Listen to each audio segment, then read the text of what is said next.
మన పొలంలో మామిడాళ్ళని చేస్తున్నాము. మొత్తం అంతా ఎండిపోయింది. దీన్ని ఈరోజు చేస్తున్నాం అనమాట. అలా తీసుకుని ఒకటి చూడండి, అందులో చెప్పండి తీసుకుని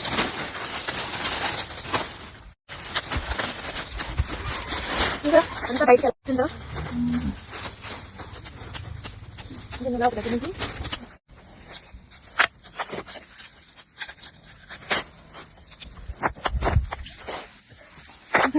ఇద్దరు మనుషులు కలిసి ఇలా కథను చూడండి ఎంత బాగా వచ్చిందో మన అలా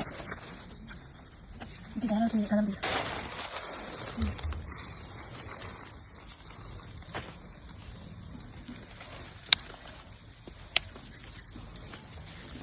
చూసారా ఎంత బాగా వచ్చిందా. మొత్తం మీద ఖాళీ చేసుకుని